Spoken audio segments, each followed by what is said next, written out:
Story time. I think that it's been long enough now that we can actually finally tell the story of how I got my hands on that Evo 8 pretty much for free, to be honest. So let's talk about it here for a minute. So this takes us back to the old days of S3. I believe it was 2019. Me and Wooly were still very much running a successful, awesome print magazine company instead of doing the digital stuff that we're doing right now.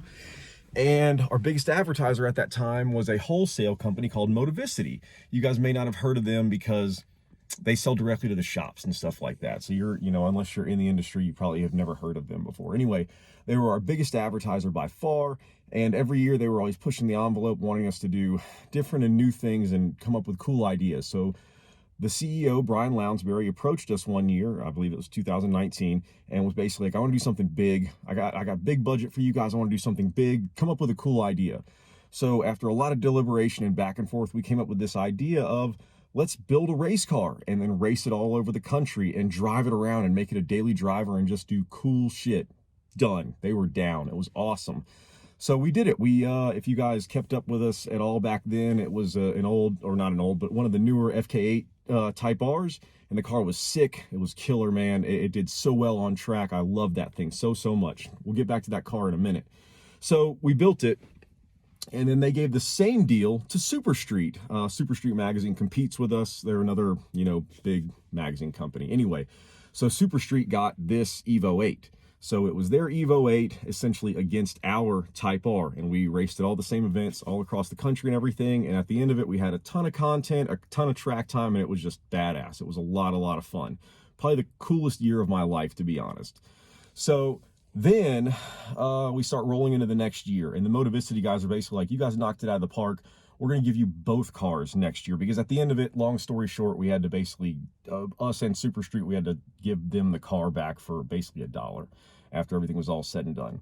So fast forward, we're starting to try to work out the new deal for S3 to get both cars, the Type R and the Evo, and everything's going great. And then all of a sudden, COVID hits, and the discussions kind of stop. And if you guys do any type of business, you know that typically is not good news.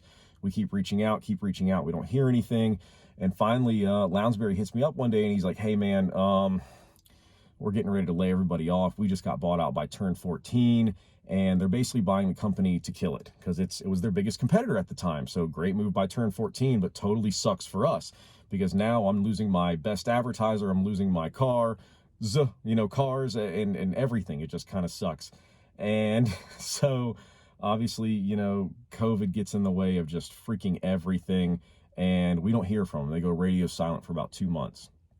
Then Lounsbury, the CEO of Motivicity, former at this point, calls me again, like 2 months later, and he's like, hey man, I got an awesome deal for you if you want to take advantage of it. Motivicity bought basically everything, the whole portfolio of the company, but they didn't get the cars. They don't want them. It's not part of the deal. If you want them, I'll give it to you for a great deal. And I was like, well, what's a great deal? Throw it out there.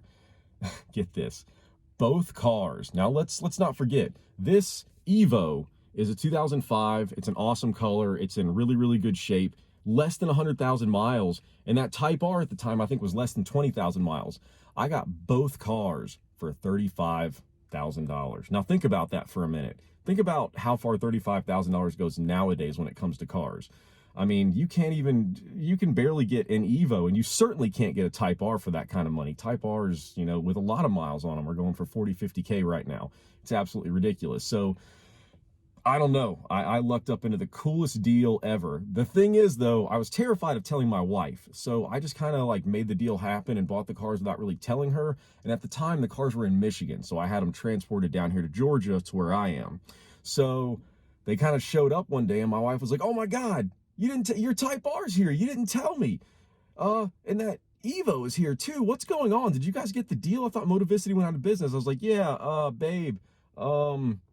So we bought them. Those are kind of ours now. I'm sorry I didn't tell you, but it turned out to be a great deal. She ended up being cool with it because she's super awesome. I don't know. I sold the Type R. Honestly, I wish I hadn't, but I sold it to a really cool guy out in California, and he loves it, and he's tracking it and teaching his kid all about cars in it, so I'm cool with it. But I don't know. I guess it was just time to tell this story, and more than anything else, I just wanted to say that there are deals out there if you put yourself out there and you go and get in the industry and have some fun. So happy hunting, guys. I hope you can find a deal like that, because this one's crazy. I still can't believe it happened to me. Nuts.